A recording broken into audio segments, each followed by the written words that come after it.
आपल्या अभ्यासामध्ये त्याला काय म्हणता राज हा अद्भुत म्हटल्यावर अचंबित होतो माणूस, तोंड बनून जातं. मजेदार म्हटल्यावर त्याचा आनंद घेता आला पाहिजे. या दोन वेगळ्या गोष्टी आहेत. एवढं अद्भुत जे चित्र आहे, आपण डोळ्यांना ऐकून घ्या सर, जे आपण बघितलं ते आपल्या डोळ्यांना दिसणार नाही, आपल्याला कोणी सांगणार नाही. इंटरनेटबद्दल देवाची स्तुती असो, हे सर्व ज्ञान उपलब्ध जरी आहे तरी हे इतकं मनोरंजक आहे की त्याच्या पुढे कोणत्याही प्रकारची मनोरंजनाची साधनं तुम्ही जर जोडली तर त्याच्यासारखा आनंद आपल्याला दुसऱ्या कोणत्याही गोष्टीत येणार नाही. कारण ही रचना इतकी अद्भुत आहे की काही आता ते इतकं फास्ट झालं की राजा सरांनी कन्क्लुजन जे केलं क्रोमोसोमचं, त्याची रचनासुद्धा पाहत असताना आपण असं म्हणतो की देवा तू काय काय निर्माता आहेस. आपल्याला एक नुसतं अचंबित करत नाही ते, पण आपल्याला आनंद सुद्धा देतं. आणि आपल्या देवाची निर्मिती ही तशीच आहे की मनुष्याने त्या निर्मितीचा उपभोग घेत असताना आनंद सुद्धा व्यक्त करावा आणि देवाला म्हणावं की तू किती अद्भुत पराक्रमी परमेश्वर आहेस. देवाची स्तुती असो. या शिक्षणामध्ये आज ही जी बाब आपण केली परत, याला आपण तज्ज्ञांचा सल्ला म्हणतो. आपल्या मंडळांमध्ये अभ्यासक्रमाच्या या सर्व पद्धतीमध्ये या पद्धतीचा वापर करताना अशा विविधतेतून आपण देवाचं वचन समजून घ्यावं ही देवाची इच्छा आहे. म्हणून आपल्या गटांमध्ये जितके जास्तीत जास्त लोक येतील, वडील मंडळ येईल, शिकलेले असोत, कमी शिकलेले असोत की बिलकुल शिकलेले नसोत. शिकले नाहीत म्हणून त्यांना बुद्धिमत्ता नाही, त्यांना शहाणपण नाही असा अर्थ नाही. पाळक सुवार्तिकांनी हा गैरसमज दूर करण्याची फार गरज आहे. आणि जे आपण आहात रिटायर झालेले सुद्धा आणि जे कामावर आहेत, आपल्याला एक जबाबदारी आहे की या प्रकारचा सल्ला आपापल्या अनुभवातून, आपापल्या शिक्षणातून, आपापल्या कामातून आपल्या गटाला द्यायचा आहे किंवा सर्वांना द्यायचा आहे. म्हणून माझी नम्र विनंती आहे की जे सर्व रिटायर जरी झालेले म्हणतात तरी आपण इतक्या वर्ष काम केलेलं आहे, सेवा दिलेली आहे, अभ्यास केलेला आहे. आपली अत्यंत गरज नितांतपणे गटांना आहे. म्हणून हे जे शिक्षण होत आहे आपल्या सर्वांसाठी, त्याचं कारण तेच आहे. मी मागे देशपांडे सरांच्या लागलोच आहे, सर तुमच्या गणिताचा वापर व्हायलाच पाहिजे कुठेतरी, मी शोधणारच आहे. आज होता. आज हे गणिती कसे असतात, ॲस्ट्रॉनॉमिकल युनिट्स म्हणतात, हे कसे मोजले जातात आणि पवित्र शास्त्र किती मनोरंजक आहे त्याच्यामध्ये. आपल्यामध्ये असे तज्ज्ञ आहेत. स्पोर्ट्स संदर्भात पुष्कळ आहेत. माझे बंधू आहेत, राज सर आहेत. पाळके कामामध्ये पुष्कळ आहेत. मंडळाच्या ज्या व्यवस्थापनाच्या गोष्टी आहेत त्यामध्ये पुष्कळ जण आहेत. मी तुम्हाला मागे सांगितलं की कुटुंबविषयक व्यवस्था हा शब्द आला होता. तुम्हाला माहीत आहे व्यवस्था शब्द आपण अभ्यासतो तो आपल्या अभ्यासक्रमामध्ये. व्यवस्थेला काय नाव आहे खरं ग्रीकमध्ये?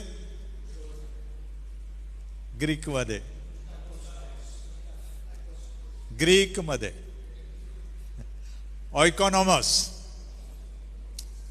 देवाच्या घराची एक काय आहे? व्यवस्था आहे. नॉमस म्हणजे नॉर्म, एक कायदे संहिता आहे. आणि त्या अंतर्गत व्यवस्था आणि व्यवस्थापन ह्या दोन गोष्टी येतात. म्हणून आपल्याला या कामामध्ये विविध प्रकारच्या आपल्या मंडळातल्या आपल्या सभासदांची आणि आपल्या मोठ्या भावांची आणि भगिनींची गरज आहे. त्यांना आणा जवळ, त्यांना सांगा, त्यांना शिकवा, त्यांच्याबरोबर आपण शिकायचं आहे. एक गैरसमज दूर करण्याची गरज आहे, तो म्हणजे बायबल स्टडी. आपण हा जो अभ्यासक्रम करत आहोत हा बायबल स्टडी नाही. कृपा करून पुलपीठवरून जाहीर करू नका आपण बायबल स्टडीला जमणार आहोत. कोणी सहसा येत नाही. आणि तुम्हाला पण विचारलं की कोणत्या आधारावर बायबल स्टडी करत आहेत. उदाहरणार्थ राजीव मार्गे आहेत.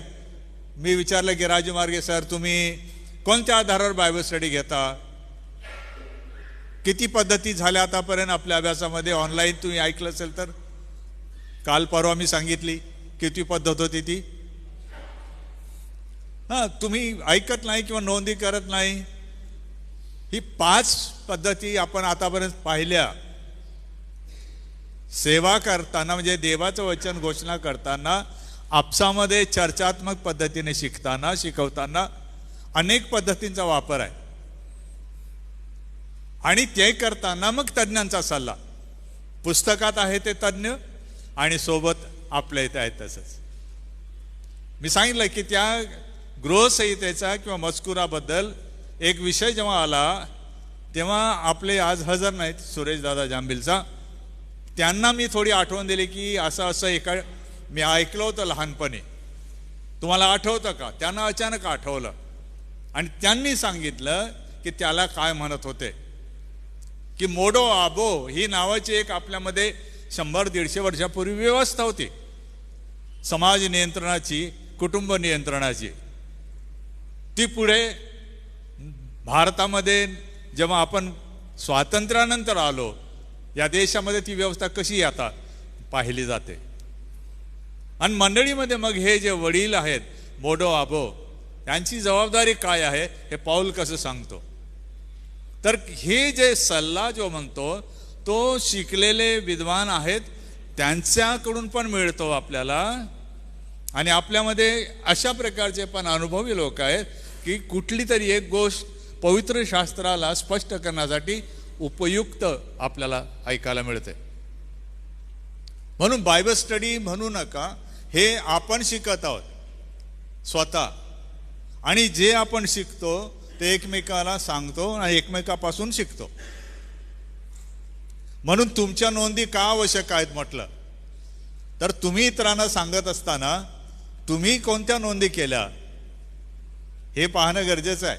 पुस्तकातल्याच नोंदी नाही फक्त, म्हणजे पुस्तकात असं सांगितलं ते सांगण्यासाठी तुम्ही काय केलं, ते जे रिकामे खाते तुम्हाला दिले होते पुस्तकांमध्ये ते पाहायचे आहेत. आज तुम्हाला ते दाखवायचे आहेत. सोबत तुम्हाला दुसरं पुस्तक दिलं, पुढाऱ्यांची मार्गदर्शिका, आणि दुसऱ्या वहीमध्ये लिहायला लावलेलं आहे. त्याचं 6 धडे, त्याच्या नोंदी एका वहीत. प्रत्येक वेळेला स्पष्टपणे ते सांगितलं. माझी आशा आहे तुम्ही त्या दोन्ही वह्या आज आणलेल्या आहेत त्या बघायच्या आहेत. नंतर तुम्हाला पुस्तक जे दिलेले होते क्रमांक 1 आणि क्रमांक 2, ते तुम्हाला पुस्तक 1 आणि पुस्तक 2, आमचं तर नंदुरबारमध्ये आता 3रं चालू आहे. तर हे 2 पुस्तकं तुमचे बघावे लागणार आहेत. ते कृपा करून तुम्ही द्यावेत, म्हणजे आपल्या मंडळाला हे सादर करण्यात येईल की काय काय तुम्ही नेमकं केलेलं आहे. तर हा जो लेखाजोखा आहे याच्यासाठी आज आपण वेळ देणार आहोत. म्हणून कृपा करून काहीही न भीता, जी अडचण असेल ती पण सांगा, है ना. मी अगदी सरळ तुम्हाला सांगतो, काही तुम्हाला भिण्याचं कारण नाही. दुसरी महत्त्वाची गोष्ट, मला कोणी विचारलं ह्याच्यात पास नापास आहे का, अरे असो नसो तो विषय नंतर आहे, मुळात नाही आहे. पास नापास नाही आहे याच्यामध्ये. तुम्ही काय शिकलात, तुम्ही ते कसं काय नोंदलं, ते तुम्ही कसं काय तपासून घेतलं, आणि तुम्ही कशा प्रकारे इतरांना सांगता, सरळ आहे, एवढंच आहे त्याच्यामध्ये. आणि सुरुवातीला जास्तीत जास्त लिखाण होईल. राजा सरांनी पूर्ण केले 5 धडे, मला दिले लिखाण व्यवस्थित, जास्त विवरण आहे, त्याची गरज आहे कारण पुढे काम येणार ते. विवरण लिहिताना तुमचं जास्तीत जास्त लिहिता येईल, पण जसा अभ्यास हा संपेल पुस्तकांचा, शेवटल्या टप्प्यात तुम्ही येणार तेव्हा एका पानावर, अर्ध्या पानावरच येणार तुम्ही, की तुम्हाला सांगता आलं पाहिजे. जसं पुस्तक क्रमांक 1, पुस्तक क्रमांक 1 काय आहे, शिष्य बनणे, बनविणे नाही. मी पाळक म्हणून येशूचा शिष्य बनलं पाहिजे, मी स्वतः. आणि आहे की नाही याच्या 5 पायऱ्या तिथे दिलेल्या आहेत. पहिले सुवार्ता संदेश, मी कोणती सुवार्ता ऐकली असा विषय त्याच्यात आहे. त्या सुवार्तेने माझं तारण झालं का हा विषय त्याच्यात आहे. मग माझा प्रतिसाद बाप्तिस्मा. नंतर मंडळीमध्ये येणे. पहिल्या 2 धड्यांमध्ये कोणता शब्द प्रयोग आहे? पहिल्या पुस्तकाच्या पहिल्या 2 धड्यामध्ये केरुगमा. नंदुरबारचे जरा कमी सांगा, ते दुसऱ्यांना पण बोलू द्या. काय आहे? जोरात बोला. नाही, जे अभ्यासात होते इथे, तुम्ही ऑनलाईन ऐकलं नाही की काय? अनेकदा रिपीट झाला तो शब्द केरुगमा किंवा केरिगमा म्हणतात तरी चालेल. आणि 3ऱ्या धड्यापासून पुढे 5व्या धड्यापर्यंत कोणता शब्द येतो? मग डिडाखे. त्याच्यानंतर 3रा शब्द येतो कॅटेक्युमेन किंवा कॅटेकिझम. आणि मग नंतर येते कुटुंब व्यवस्था. शिष्य बनलेला मंडळीमध्ये सभासद होतो किंवा कुटुंबाचा घटक बनतो. तो मंडळीमध्ये आणला जातो, मग तो तिथे शिकतो. आणि मग 3रं पुस्तक आहे की सेवा कार्य, मंडळीचं जे सेवा कार्य. तर उत्तर विचारल्यानंतर समजा तुम्हाला मी विचारलं की पहिल्या पुस्तकाच्या शिष्य बनण्याच्या विश्वासाच्या मूलतत्वानुसार आपण काय शिकला? मी एवढं उत्तर देणार, मी हे शिकलो की प्रथम मी सुवार्ता ऐकली पाहिजे व त्या संदेशावर विश्वास ठेवला पाहिजे आणि मला सार्वकालिक जीवन मिळावं म्हणून पश्चाताप करून तारण स्वीकारलं पाहिजे. हे स्वीकारल्यामुळे मला मंडळीत जायचं असेल तर मला बाप्तिस्मा घ्यावा लागतो, हे मला शिकवतात. मी बाप्तिस्मा घेऊन मंडळीचा सभासद बनतो आणि माझी जीवनशैली त्याप्रमाणे बनावी म्हणून मी स्वतःचं समर्पण करतो. आणि मग तुमची साक्ष आहे तिथे, तुमचं समर्पण आणि साक्ष. किती जणांनी लिहिली का ती? तुमच्याकडे साक्ष नाही असं नका करू. किती जणांनी लिहिले ते? नंदुरबारच दिसत आहे. तुम्हाला का भीती वाटते साक्ष लिहायला? ते आवश्यक आहे. 6ही धडे आवश्यक आहे आणि आपला प्रतिसाद आवश्यक आहे, कसाही असो. आणि साक्ष म्हणजे फार मोठा चमत्कार घडला आणि मग तुम्ही खाली पडले का उभे राहिले, तुम्हाला ख्रिस्त कळला, त्यावेळेस तुमचा बदल आला, तेव्हा तुम्ही कुठे होता, कोण होतं का आठवतं का, की कोणाच्या द्वारे ती सुवार्ता ऐकली, हे लिहायचं आहे तिथे. तारीख आठवते तर छान. मी तर तुम्हाला सांगितलं ना की माझं 63-64 सालादरम्यान सखोल सुवार्ता मोहीम, आपलं एसे मिशन, सर्व महाराष्ट्रामध्ये सुवार्ता प्रसारामध्ये सामील असताना, मी मुलगा होतो, लहान 9-10 वय माझं होतं, त्यावेळेला आपल्या इथे एक मोठा मेळा भरवण्यात आला. ऑस्ट्रेलियाचे डॉक्टर इयान नॉर्थ नावाचे WLCचे मोठे डायरेक्टर भारतात आले, आपल्या नंदुरबारला आले. त्यांच्या एका संदेशामध्ये मला येशू ख्रिस्त कळला, पापाची जाणीव झाली आणि मला नव्या जन्माचा अनुभव आला. ही 63 सालाची गोष्ट आहे. आणि कोण होतं माझ्याबरोबर ते मला आठवतं. ते चित्र आहेत माझ्यासमोर, कोणते पाळक होते, माझे वडील तर स्वतः होतेच संगती. म्हणजे आपल्याला प्रतिकात्मक आपली साक्ष तिथे दिसली पाहिजे. आणि ते का करायचं आहे आपल्याला? लोकांना, आपल्या सभासदांना, आपल्या वर्गातल्या प्रत्येकाला प्रेरणा मिळावी म्हणून. नसल लिहिली तर ते बरोबर नाही मला वाटतं. तुम्हाला म्हणजे तुमच्या तारणावर मी शंका नाही व्यक्त करते, अभ्यासाबद्दल बोलत आहे. तुम्ही ते आवश्यक आहे ते लिहिणं, त्याच्यानंतरच पुढे जास्त विचार केला जातो, असं ते आहे. म्हणून कृपा करून या फॉलोअपला तुम्ही सहाय्य करा. थोडं आज 5-10 मिनटं मी तुम्हाला मी हे सांगितलं होतं, प्रिंट करा. तुम्ही प्रिंट केले असतील. तुम्हाला दिलेल्या नोंदी PDF टाकल्या होत्या, त्या प्रिंट करा, फाईल करा. तुम्ही आणले असतील असं मला वाटतं. 14 धडे झाले आतापर्यंत आमचे. 13 झाले, 14वा आहे आता. 13 धड्यांच्या नोंदी दिल्या आहेत तुम्हाला. किती जणांनी प्रिंट आउट केलं? फक्त एकाने केलं. नंदुरबारचं सांगू नका, कारण नंदुरबारचं मी असतोच द्यायला तिथे. का बरं असं होत आहे मला काही कळत नाही. त्याच्याशिवाय तुम्हाला समजणार नाही ती सिस्टम. माझं आहे म्हणून नाही, मार्गदर्शन म्हणून तुम्हाला आहे. आणि त्याच्यात तुम्ही वाचायचं आहे, भर घालायची आहे, तुम्ही अभ्यास करायचा आहे, तुमचं मत सांगायचं आहे. मी नेहमी सांगितलं तुम्हाला, मी जे नोंद देत आहे ती नोंद ही तुमची आहे, प्रशिक्षकाची, विद्यार्थ्याची नाही आहे. त्याच्यामध्ये सर्व तुम्ही अबकडं तुम्हाला मिळेल अशी अपेक्षा त्याच्यात नाही आहे. फक्त तांत्रिक माहिती, महत्त्वाची माहिती, तुम्हाला मदत होईल ती माहिती. बाकीचं तुम्ही इतरांना सांगाल, एकमेकाशी बोलाल, चर्चा कराल, तर ते तुम्हाला पुस्तक घ्यायचं, अभ्यास घ्यायचा, तुम्ही ठरवायचं की तुम्हाला काय करायचं आहे. ते आवश्यक आहे ना. म्हणून नाहीतर तुम्ही कोणत्या आधारावर बोलाल लोकांशी? इतकं जर तुमची बुद्धिमत्ता प्रगल्भ असेल की सर्व 13चे 13 धडे एकदम डोक्यामध्ये आहेत, तर फोटो मेमरी तर असू शकते, सांगता येत नाही. असं करू नका. कारण मोबाईल का बरं मी नाही म्हणत आहे, एक म्हणजे तुमचं बॅटरीचा रिचार्जचा विषय येतो, इंटरनेट ॲक्सेस असतं नसतं, तर निदान ते करा. दुसरी अडचण एकाने मला विचारलं आपल्या सेवकांमधून की त्यांचं काही ऐकायला त्यांना जमलं नाही मंगळवार गुरुवार, तर आता काय करू? तुम्हाला ते पुन्हा ऐकता येतं वारंवार. फेसबुकवरही आहे आणि यूट्यूबला पण आहे. वारंवार ते तुम्हाला ऐकता येतं आणि नोंदी घेता येतात. पेत्राच्या थोड्याशा एका छोट्या गोष्टीकडे मी आपलं लक्ष वेधू इच्छितो आणि मग आपण जे या कामकाज आहे त्याकडे जाणार.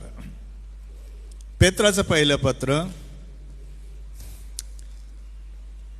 पहिला अध्याय, पहिलं 1, 2 आणि 3 किंवा 1 आणि 2, तर मराठीमध्ये काही वचनं एकत्र आलेले आहेत. असं लिहिलेलं आहे, पंत, गलतिया, कप्पदुकिया, आशिया व बिथुनिया यात पांगलेल्या यहुदी लोकातील देवपित्याच्या पूर्वज्ञानानुसार आत्म्याच्या द्वारे होत असलेल्या पवित्रीकरणात आज्ञांकित राहण्यासाठी व त्यांच्यावर येशू ख्रिस्ताच्या रक्ताचे सिंचन होण्यासाठी निवडलेले जे परदेशवासी आहेत त्यांना येशू ख्रिस्ताचा प्रेषित पेत्र याच्याकडून तुम्हाला कृपा व शांती विपुल मिळो.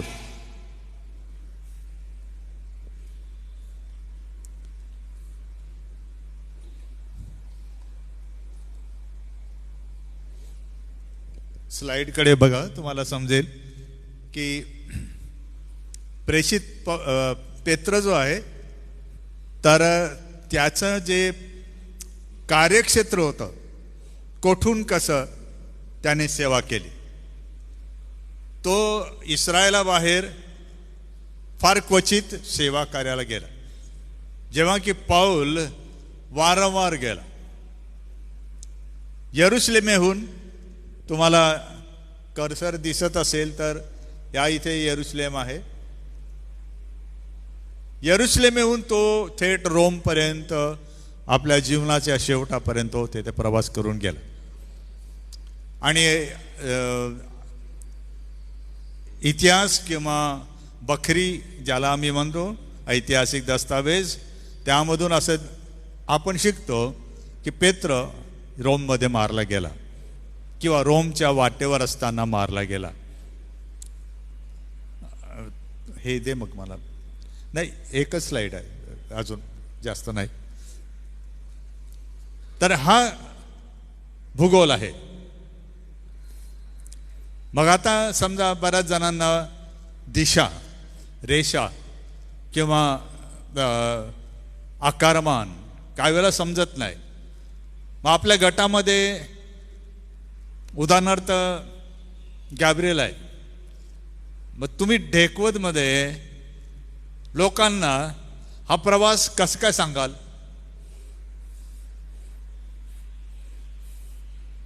किंवा स्टीफन पाळक आहे, त्यांना मी म्हटलं की स्टीफन पाळक तुम्ही गेलात देखवतकडे आणि ते एक लेसन घ्यायला लावलं तुम्हाला पहिल्या अध्यायाचं पहिल्या वचनाप्रमाणे, आणि तो जो भूगोल आहे तो त्या लोकांना शिकवा किंवा समजून सांगा.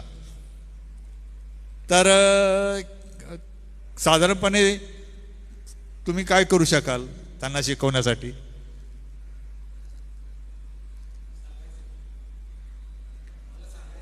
हा, त्यांना जर सांगायचं तर हा उत्तर द्या, म्हणजे असं नाही नाही नाही तसं नाही, तुम्ही सांगा की तुम्ही काय करू शकता. नाही, आपल्याला भूगोल सांगायचा, आता भाषा नाही. ते तुम्ही ठरवायचं आहे. थांबा थांबा, त्यांना विचार करू द्या. ओके, हे बघा तुमच्या लक्षात आलं आपण जे अभ्यासात आहोत हे ना. आता लक्षात घ्या, पाळेसाहेबांनी जे उत्तर दिलं त्यानं मी मुद्दामून थांबवलं अगोदर, कारण मला हे शिकवायचं पण आहे तुम्हाला. आता त्यांनी बरोबर सांगितलं की जेव्हा मला एक अडचण येईल, उदाहरणार्थ भाषा, मग मी काय करेन म्हटलं, एक मला मदतनीस मी घेईन जो माझा दुभाषी बनल. बरोबर, आता हे एक झालं. आता समजा मी आता म्हणजे रविकांत पाळक साहेबांना विचारलं की समजा आता तो एक विषय आपला झाला भाषेचा, आपण सोडवला, आता पुढचा इतिहासाबद्दल बोलायचं आहे, ते कसं सांगाल, त्यानं कसं शिकवाल?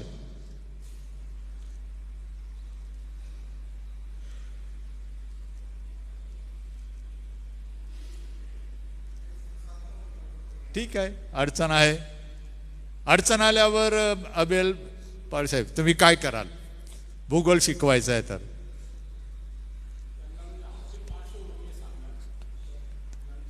थांबा एक मिनिट. अबेल पाळसाहेब काय कराल? भाषेची अडचण सोडवली, आपण मदतनीस घेतल्या, रविकांत यांनी सांगितलं, पुढे काय कराल? काय जोरात सांगा. भूगोल कसा सांगाल त्यांना? असं पृथ्वी कशी दाखवाल? बघा, ह्या गोष्टींकडे आपण लक्ष देत नाही. पुलपीटवरून जेव्हा आपण बोलतो तर ती वेगळी गोष्ट आहे. एक जण बोलत आहे, बाकी सगळे ऐकत आहे. अर्थात तुम्ही जेव्हा पॉवर पॉईंटचा वापर करता तर ती गोष्ट वेगळी. या अभ्यासाचं वैशिष्ट्य हेच आहे की पहिली गोष्ट म्हणजे आपल्याला जे सांगायचं आहे ते सांगण्यासाठी आपली काय तयारी केली आपण. पहिली गोष्ट म्हणजे अडचणी, कोणत्या कोणत्या अडचणी आपण त्याच्यामध्ये घेतल्या. जसं आता स्टीफन पाळकांना एकदम लक्षात आलं की अरे मी तिकडे जाईन तर मला भाषा, मी जाणून बुजून त्यांना विचारलं, कारण एका क्षेत्रातून दुसऱ्या क्षेत्रात जायचं आहे. आता ते झालं भाषा क्षेत्र, पण आता झालं आता हे भौगोलिक क्षेत्र. आणि अशा लोकांना सांगणार आहे की ज्यांना या मंडळाची, नवमंडळाची, आपल्या सौर मंडळाची काही कल्पना नाही. मग तुम्ही सांगितलं की पेत्र कुठून गेला? यरुशलेमहून रोमला गेला. गियो कनाहा गियो. घरी गेल्यावर चहा पिताना मग एक जण म्हणतो, दादा यरुशलेम ही कोणती भाजी आहे? आणि आपण म्हणतो ओ गोरा चुप रे, जास्त बोलतो का? आपली उत्तरं अशी आहेत. मी हे बोलत आहे कारण मी अनेक प्रशिक्षणं घेतली, आपल्याबरोबर मी राहिलो आहे आणि मी हे अनुभवलं आहे. नाहीतर मग एक शेवटला उपाय, आता आपण प्रार्थना करू, देव त्याच्या आत्म्याच्या द्वारे त्याला समजून सांगेल. मग तुमचं काय काम होतं? तुम्ही कशाला गेलात? तुम्ही तर म्हटलं देवाने मला पाठवलं, देवाने मला सांगितलं. देव डायरेक्ट बोलू नाही शकत का त्या लोकांशी? देव कमी शिकलेल्या खेड्यापाड्यातल्या, खेड्यापाड्यात शिकलेले लोक पण आहेत, खूप आहेत, असं नाही की नाही, तो काळ गेला आता. परंतु तुम्ही नाही गेलात तर देव त्या लोकांशी बोलू शकतो की नाही?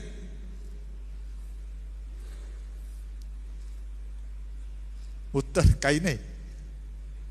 आपण गेलो नाही तरी देव बोलू शकतो का? बोलू शकतो, बरोबर. परंतु आपल्याला देव का पाठवतो मग? जर देव बोलू शकतो, आपल्याला का पाठवतो? आपण शिकावं म्हणून देव आपल्याला शिकवतो.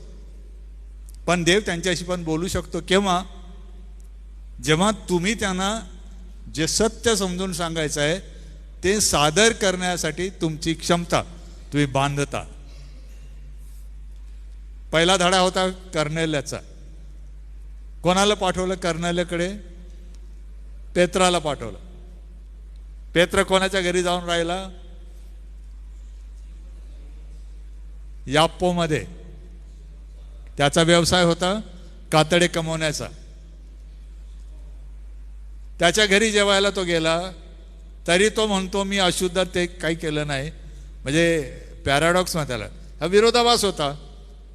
यहुदी असून चामडे कमावणाऱ्या माणसाच्या घरी तो जाऊन राहतो, जेवायला थांबतो आणि मग देव त्याला परत शिकवतो, जे मी शुद्ध केलं आहे त्याला तू अशुद्ध मानू नको, त्याचं तू ऐक. आणि करण्याला तर सुवार्ता सांगायची आहे त्यांच्या मनात.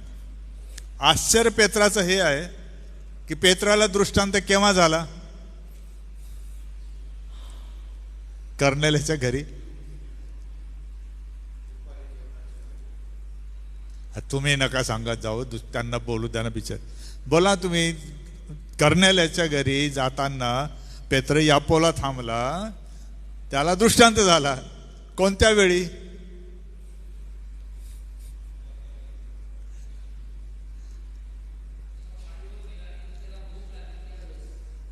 आता तुम्ही सांगा की आमच्या वरती मजला नाही म्हणून आम्ही वर नाही जाणार. त्याला भूक लागली, वेळ होता, छपरावर गेला. भूक लागल्यावर काय करायचं आपण? त्यांनी पेत्राने काही मुरमुरे फुटाणे काही खावे ना. काय करतो तो? धाब्यावर जातो आणि काय करतो? शास्त्राचं शिक्षण पण वेगळंच काहीतरी. आपल्याला भूक लागल्यावर आपण आपल्या पोटाचा प्रश्न सोडवतो. पहिले ज्यांना येशू ख्रिस्ताच्या द्वारे बोलावण्यात आलं ते लोक उरलेल्या वेळामध्ये वरती काय करतात? प्रार्थनेत वेळ घालवतात. दृष्टांत केव्हा झाला? दुपारी.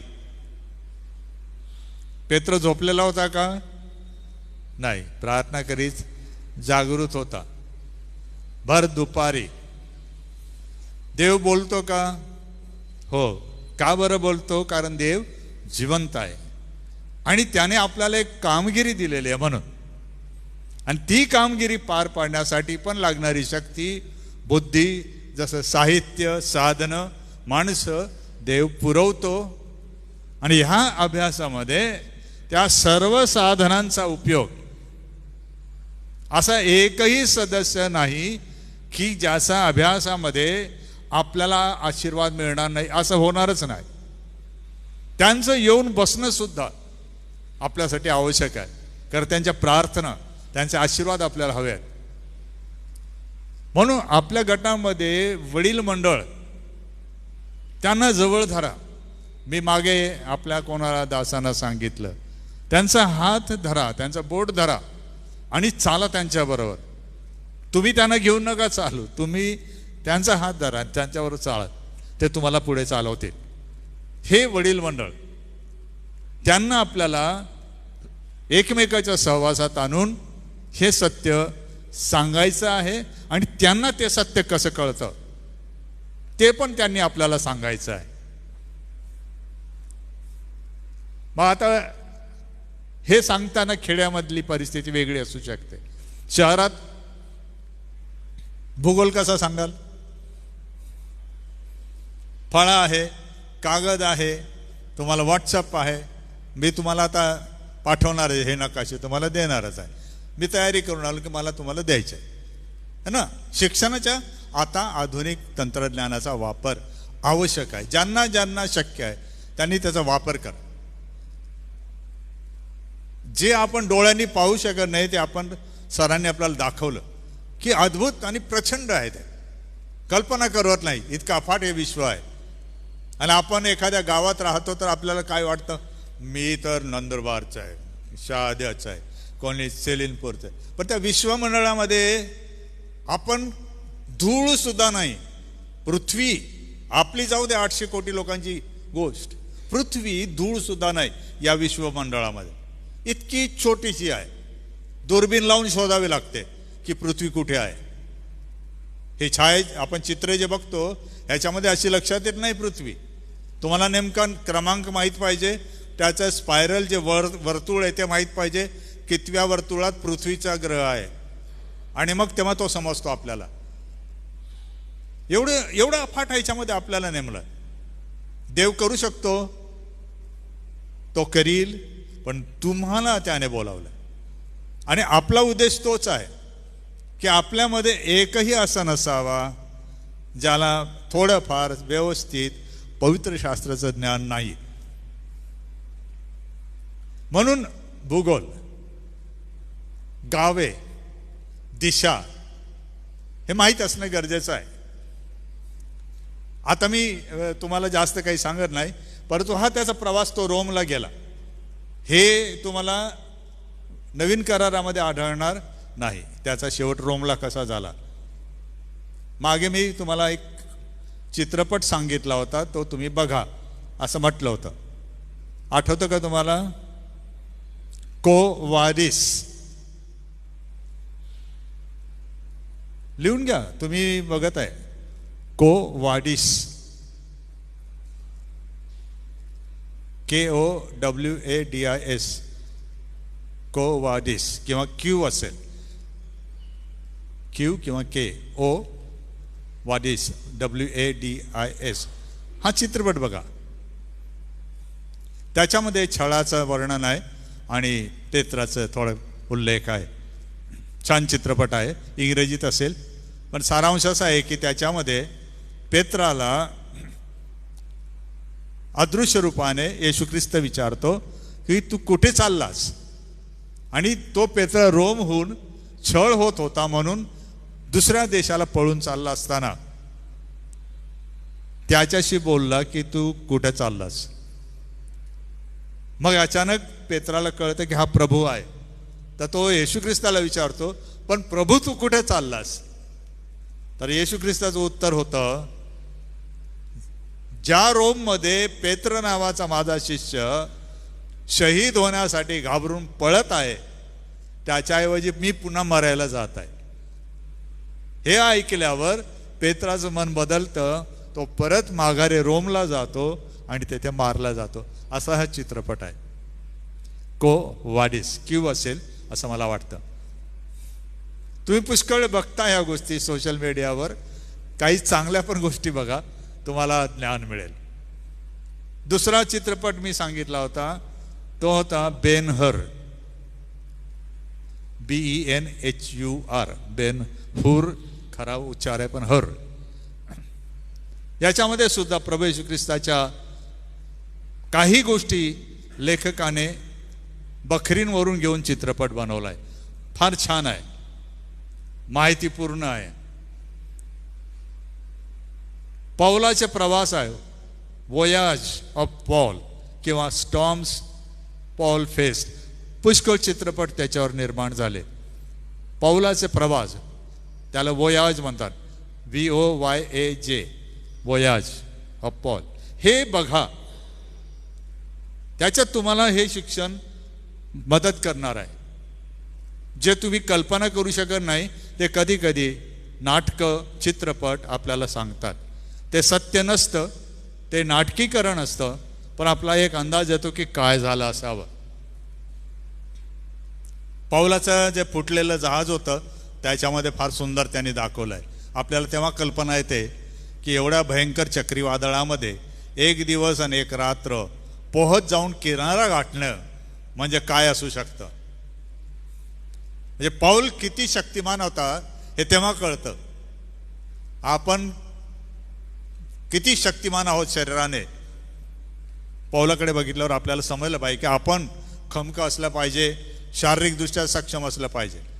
हे प्रवास बहुतेक बघा जमिनीवरून आहेत, पायी केलेले प्रवास आहेत.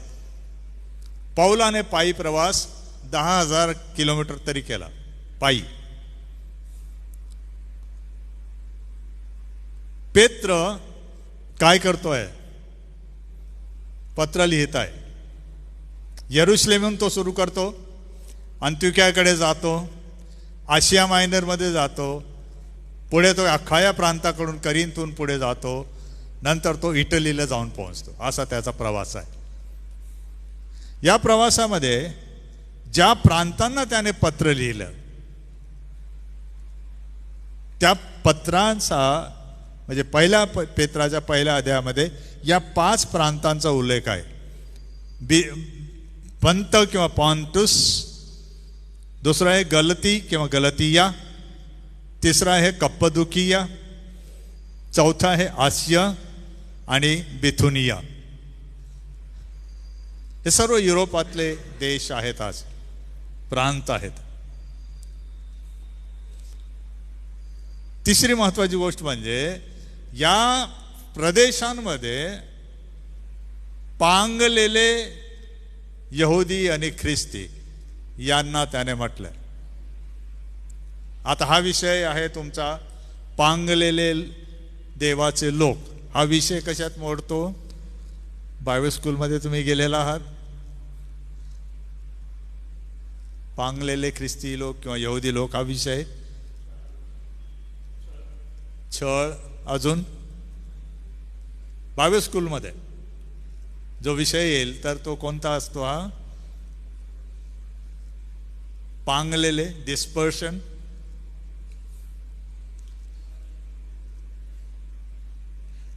इतिहास, यहुदी राष्ट्राचा इतिहास, ख्रिस्ती मंडळीचा इतिहास. तुम्हाला त्यामध्ये हे वाचायला मिळेल की नेमकं काय झालं. नवीन कराराच्या पहिल्या 3 शतकामध्ये सुमारे 35 प्रकारचे छळ झाले पहिल्या 3 शतकामध्ये. त्यापैकी 10 फार मोठे होते. मग ख्रिस्ती लोक किंवा यहुदी लोक कसे वाचले? एक शब्द मी सांगितला होता, पाळी साहेबांनी सांगितलं, छळ. छळात हे लोक कसे वाचले?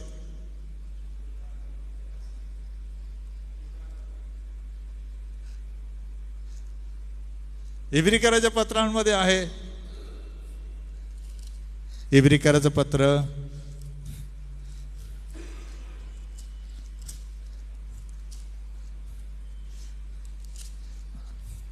11वा अध्याय काढा बरं, बघा तुम्हाला शब्दप्रयोग तिथे सापडेल. 11वा अध्याय वचन 38.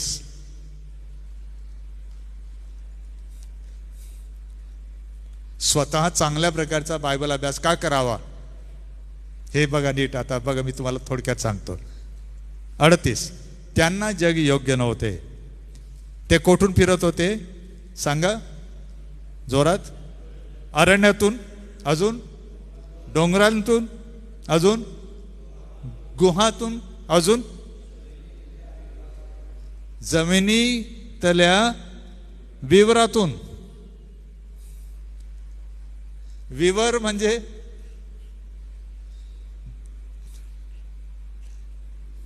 अडचणी आहे मला दिसतात त्या.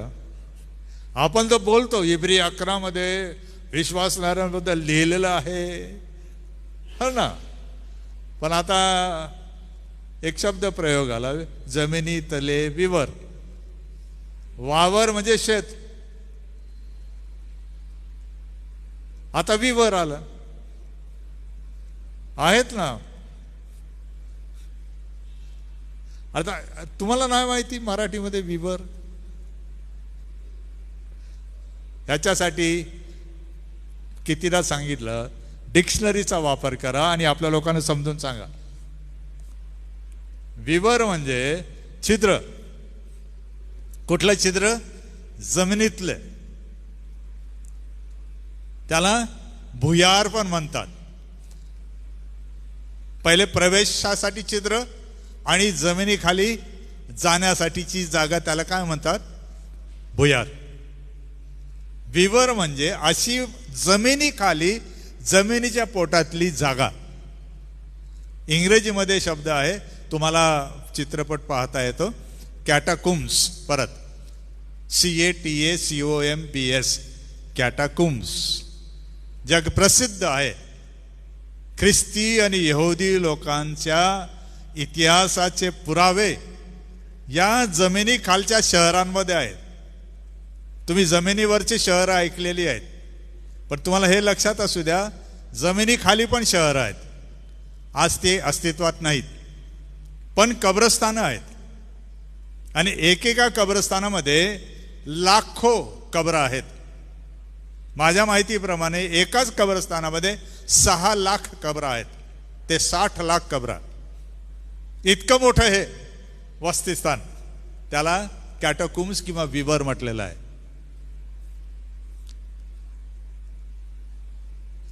ख्रिस्ती लोक या काळामध्ये जे पांगले ते जगत पुढे गेले, ही गोष्ट खरी. परंतु जीव वाचवण्यासाठी जे लपले ते लाखो होते. त्यांच्यामुळे 2 गोष्टी आपल्याला मिळाल्या. एक म्हणजे मंडळीचा इतिहास मिळाला, संतांची नावं मिळाली, प्रेषितांचे काही लेख आणि अवशेष मिळाले. आणि 2 म्हणजे आपल्याला परंपरा मिळाल्या, ज्याला डिडाके आणि कॅटेकिझम म्हणतो. तुम्ही आता सोशल मीडिया कोणीतरी मला सांगत असताना तुम्हाला हे सर्व चांगलं माहीत आहे, आणि जेव्हा तुम्ही हे अभ्यास करता तर आपल्या लोकांना समजून सांगा हे कसं असू शकतं. मग ज्यांना शक्य आहे, पॉवर पॉईंट आहे किंवा दुसऱ्या पद्धतीने लोकांना दाखवा की बघा विश्वासणाऱ्यांची अवस्था. जंगल लोकांना माहीत आहे, गुहा माहीत आहे, जमिनीवरच्या काही गोष्टी समजतात, परंतु काही वेळेला ख्रिस्ती विश्वासणारे जमिनीखाली शहर करून जगली आणि मेली. लाखो, थोडे नाही. मी हजारांची गोष्ट करत नाहीये. आणि अद्भुत आहे, तुम्ही त्यांची आतली रचना बघाल तर नावं लिहिलेली आहेत कबरांवर, चित्रे काढलेली आहेत, त्यांच्या काय म्हणतात वंशावळ्या लिहिलेल्या आहेत. पवित्र शास्त्र फक्त आपल्याला काही सत्याचा प्रकाश देत आहे, पण तो शोधायचा मार्ग जो आहे त्याच्यासाठी आपल्याला कोण लागतात? तज्ज्ञ लागतात. जसं सागर आहे, स्टीफन पाळक आहे, आता अनुप पाळक आहे, डेव्हिड आहे. या इलेक्ट्रॉनिक माध्यमामध्ये जरा चांगले तज्ज्ञ, सुदेश आहे, बरेच जणांना हे चांगलं येतं. मग आता ज्या वेळेला असं तुम्हाला जेव्हा जमत नाही तर तुमचं आणि माझं काय काम आहे? त्यांना आपण विचारणं की हे कसं करतात जरा सांगा. आणि त्याच्याने खूप फायदा होतो. शेवटली महत्वाची गोष्ट, या कार्यक्षेत्रामध्ये महत्वाची गोष्ट ही होती की रस्ते. बहुतेक मंडळीचं काम मोठ्या महामार्गांच्या आजूबाजूला असणाऱ्या शहर किंवा मोठ्या गावांमध्ये सुरू झालं. म्हणून पाऊल जसा जात होता सेवा कार्याला, तसं पेत्र सुद्धा जात होता. आणि ह्या लाल रंगामध्ये ते मुख्य रस्ते प्रवासाचे दाखवलेले आहेत. या मंडळ्या ज्या स्थापन झाल्या या त्या परिक्षेत्रामध्ये आहेत. तुम्ही जर SAMचा जर इतिहास बघितला आणि आजचं तुमचं अस्तित्व, माझं अस्तित्व बघितलं, पहिली महत्वाची गोष्ट, आपल्या मंडळ्यांना कुठलंही व्यक्तिगत नाव नाही. फक्त वाक्षेप्याला बेथेल फेलोशिप, बेथेल असं नाव दिलं. वाक्षेपा मंडळी का नाही म्हटलं मला माहीत नाही, परंतु चालू द्या, बेथेल तर बेथेल चालतं, काय फरक नाही पडत. परंतु बघा, नंदुरबार, शहादा, दोंडाईचा, धुळे, मुंदलवड, तोरणमाळ, धानोरा इसाईनगर ना, शिरपूर, पवित्र नाम देवालय म्हटलं नाही कधी कोणी, है ना. संतांची मंडळी, है ना, बेथेल, असे आपल्या मिशनऱ्यांनी कधी केलं नाही. का बरं?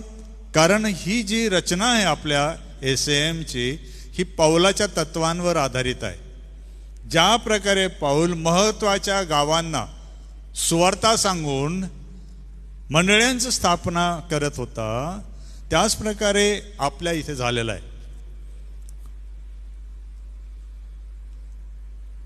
ह्याची तुलना करू नका कोणाबरोबर.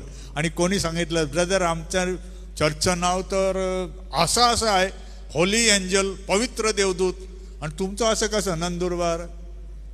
त्यांना नाही माहिती आहे. तुम्हाला समजलं पाहिजे, त्यांना पवित्र शास्त्राचं ज्ञान नाही, त्यांना पौलाची पद्धती माहीत नाही, मिशनरी कार्य कसे करतात त्यांना कल्पना नाही. आपण कशाला तसं केलं?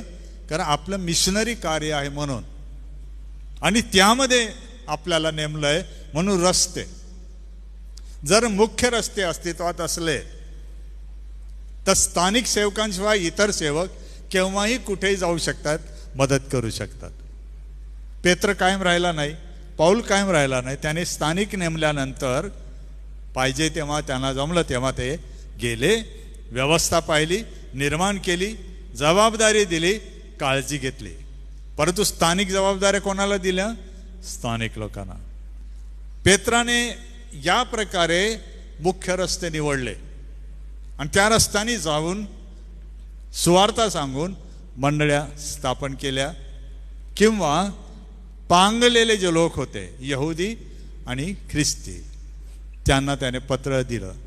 आणि त्याने तो प्रदेश कसा निवडला की ज्या मार्गाने पत्र द्यायला सोपं जाईल. तुम्ही बघा तिथे की पॉन्टसकडे जाता येतं, गलतियाला जाता येतं, आशिया मायनरकडे जाता येतं, कप्पदुकियाला जाता येतं. एकाच वेळेला 5ही ठिकाणी जाता येतं.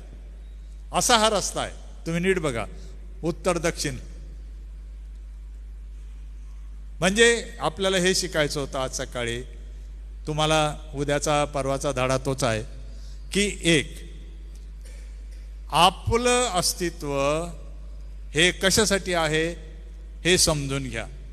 म्हणजे SAM मध्ये, SA चर्चेसमध्ये, वैयक्तिक नाही. दुसरा प्रश्न आपल्याला हा करायचा आहे, आपल्याला मिळालेल्या संधीचा उपयोग आपण कसा करायला पाहिजे. पुस्तक क्रमांक 2 त्याच्यामध्ये 4था धडा, संधीचा उपयोग करणे. आणि तिसरं, आपल्याला आपल्या विश्वासाचं समर्थन करून साक्ष कशी देता येईल.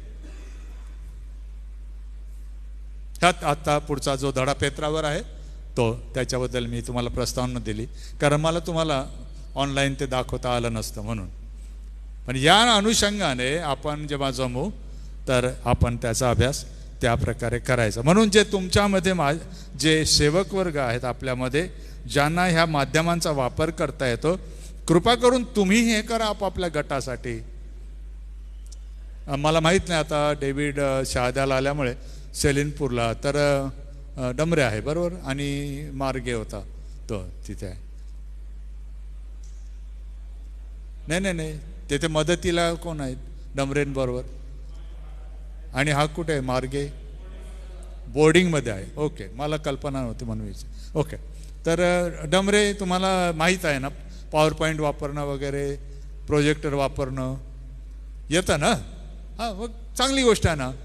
हां, चांगली गोष्ट आहे, ते मी सांगत. त्याचा वापर करा. बालाजी पाळकांना पण येतं ते वापरता, तर बालाजी पाळकांची पण मदत घ्या, है ना. ते पण तुम्हाला सांगतील कसं करायचं. असं एकमेकाची मदत घ्या. नकाशे डाउनलोड करा किंवा मी देत असतोच. आणि तुम्हाला आता पुढच्या टप्प्यामध्ये, म्हणजे कदाचित लवकरच आपापल्या मंडळीतल्या गटांना हे सांगायचं आहे, शिकवायचं आहे. म्हणून ही तुमची पूर्वतयारी होत आहे. आमच्या नंदुरबारच्या वडील मंडळाचं रिपीट होत आहे सगळं परत, अधिक काही लोकांचं, आपल्या सेवकांचं रिपीट होत आहे. होऊ द्या, परंतु हे करायचं आहे. हा आपला पुढचा टप्पा आहे. थोडा वेळ आपण ब्रेक घेऊ. चहा नव्हता का आता? हां, चहा येतो तोपर्यंत आपण 2 मिनटं मी संपवतो. याशिवाय मग अजून एक महत्त्वाची गोष्ट आहे या शिक्षकांच्या पुस्तिकेबद्दल.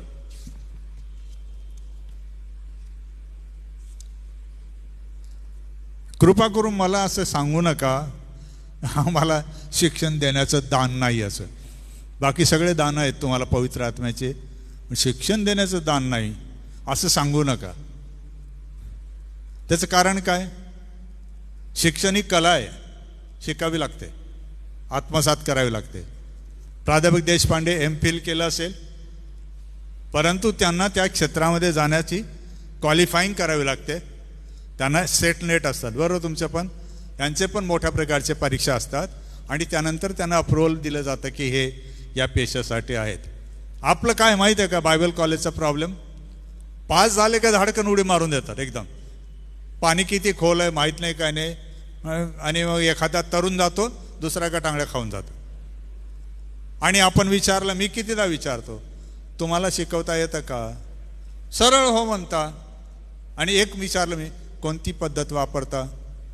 पद्धत काय म्हणजे? मग काय तुम्हाला काय म्हणायचं? आम्ही शिकलो नाही, इतके वर्ष सेवा नाही केली आम्ही. अरे टाचन काढलं का? नोंदी घेतल्या का? म्हणजे काय? आमच्याकडे पुस्तक नाही का? बायबल नाही का? काय समजतात तुम्ही? असे विचार आपले आहेत. तसं नाही ना भावांनो, तसं नाही ना. बायबल कॉलेजची डिग्री एक गोष्ट, ती किती चांगली वाईट हा मुद्दा नाही. चांगली गोष्ट तुम्ही शिकलात, गेलात, देवाची वाणी ऐकली, ती झाली एक गोष्ट तुमची. परंतु जो पेशा तुम्हाला करायचा आहे, जसं पाळकीय, त्याचं तुम्ही काही डिग्री घेतली का? प्रशिक्षण पूर्ण केले का? 3 महिने 6 महिने वर्ष गेला का? नाही ना. शिक्षण देणे, सर्व शिक्षण देऊ शकतात जर शिकले तर. आणि मी सांगितलं तुम्हाला, आता 5 पद्धती तुम्हाला दिल्या. रविवारी तुम्ही नीट विचार करा, ह्या रविवारचा जो उपदेश आहे, या उपदेशाची माझी पद्धत कोणती असेल? नुसतं हातवारे करून ओरडून कुदून काही होत नाही, ती नकल आहे, काही नाही. तुम्ही पद्धत ठरवा. तुमचे ड्रेस कोड ते लक्षात ठेवा, है ना. जेव्हा तुम्ही लोकांसमोर येता, आणि ऑनलाईन विशेषतः, सध्या तर ऑनलाईन फक्त शहादा नंदुरबार चालू आहे, व्यवस्थित असा. दिसू द्या ना लोकांना तुम्ही किती छान आहात आणि कोणत्या संस्थेत आहात. का त्यांचं अनुकरण कराल जे ओपन शर्ट घेऊन येतात आणि मोठा मोठा सभा घेतात, तरी ओपनच शर्ट आहे, नाही ना. आमच्यासारख्याला विचारलं तर हे बॅड मॅनर्स आहेत. आम्हाला माहित आहे की जे शिक्षित प्रशिक्षित असतात असं राहत नाही. देशपांडे सरांनाच मी विचारलं, सर ओपन शर्ट घालून जा बरं एक दिवस कॉलेजमध्ये. असतील की काहीतरी सटकलं त्यांचं. पुलपीटवर जी जागा देवाने तुम्हाला मला दिली ती फार मोठी आहे. त्याच्या मागे नुसती प्रतिष्ठा आहे नाही, तेथे तुमचं स्वतःचं समर्पण पण आहे. आणि तुम्हाला आणि मला व्यवस्थित राहता येतं ना. छान दिसायला आवडत नाही का तुम्हाला? चुरगळलेले मरगळलेले राहायला पाहिजे का? नका ना, तसं नका करू ना. दिसू द्या ना लोकांना तुमच्यात पण सौंदर्य आहे ना. कोण म्हणतो तुम्ही विद्रूप आहात? तुमची भाषा कमी आहे का? काही हरकत नाही. तुमचं मन स्वच्छ आहे ना, दिसू द्या ना. तुम्हाला खूप तंत्रज्ञान माहीत नाही, हरकत नाही. निदान शास्त्र वाचता येतं ना, ते पण खूप मोठं आहे.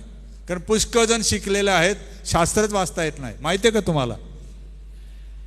आपल्यामध्ये पण ती अडचण आहे. सराव करा. काल परवाच मी ऐकलं, परत मला वाईट वाटतं ते सांगायला, की आपल्याला मराठी जमून न राहिली परत, कारण वाचत नाही, वाचन होत नाही आहे. चांगलं वाचन करा. हे जे आहे ना, याच्यात पण कठीण शब्द आहेत, चांगले शब्द आहेत, जरा वाचन करा. मी नाव घेत नाही, परंतु मी ऐकलं म्हणून सांगतो की सरळ सरळ जाऊ त्या, डेव्हिडच आहे त्याचंच उदाहरण देत, वाईट नको वाटू देऊ, अध्यक्ष मला क्षमा कराल. की परिमाण आणि परिणाम जर तुम्हाला कळत नाही, किंवा प्रमाद म्हणतो आपण त्याला, स्लिप ऑफ टंग, बोलताना होऊ शकतं, तर फार मोठा घोटाळा होतो ना. परिमाण म्हणजे एक माप आहे किलो, 2 किलो, 10 किलो, 50 किलो परिमाण. आणि परिणाम म्हणजे जे मी केलं त्याचं प्रतिफळ, चांगलं किंवा वाईट. फार मोठा फरक पडतो ना इपिस्कराच्या पत्रामध्ये. पाऊल परिमाण म्हणजे मापाबद्दल बोलतोय, एक विश्वासाचं परिमाण आहे असं तो म्हणतोय. तर स्लिप ऑफ टंग माझी पण होते, पण एक आहे आमचं की मी आणि अनुप पाळक किंवा सागर होते, एकमेकाला आम्ही सांगतो की हे झालं, मी गेल्यावर ऐकतो. लोकांना आदिवासी भाग आहे, मागासलेले आहे, हे सगळीकडे आहे, असू द्या. एवढे बेंचेस आपल्याकडे पाहिलं ना तर पुष्कळ जणांना मला वाटतं एकदम मूर्छा येईल. आत्ताची आपली परिस्थिती खूप छान आहे. खेड्यापाड्यावरचे शिकलेले नाही म्हणतात, सेलिनपूर जरी असं वाटतं की फार काहीतरी आहे, तसं काही नाही आहे. जगामध्ये फार किमती लोक आहात तुम्ही. कारण असं कधी होत नाही की 100 वर्ष पिढ्यानं पिढ्या विश्वासात तुम्ही टिकले, असं होत नाही. म्हणून आपण येथे लक्षात ठेवाल. याबद्दल फक्त मला एकच म्हणायचं आहे, नीट वाचा. तुम्ही इतरांना शिकवण्यासाठी चांगल्या प्रकारे बनू शकता, मार्गदर्शक बनू शकता. निदान 10 जण मला अपेक्षित आहे, मी तुम्हाला सांगेन. आणि 10 जणांनी जे 20 आहेत त्यांना मदत करायची. एकाची 2 जणांची टीम बनली, 3-3 जणांची. एकदम चांगल्या प्रकारे हे प्रशिक्षण होईल. अपेक्षा बाळगू आपण पुढच्या महिन्यामध्ये याचं प्रशिक्षण घेऊ. म्हणून कृपा करून याला नीट वाचा, नोंदी घ्या आणि तयारी करा. तुम्ही पण देवाचं वचन चांगल्यातल्या चांगल्या प्रकारे इतरांना समजावून सांगू शकता, स्वतः समजून घेऊ शकता. चहाची वेळ आहे, आपण चहाला जाऊ. हां, लगेच दुसरं सेशन आहे हे जे आपल्याला फॉलोअप करायचं आहे त्यासाठी. आणि आपण आपली आणलेली ज्या वह्या आहेत, पुस्तके आहेत, कृपा करून इकडे सादर करा.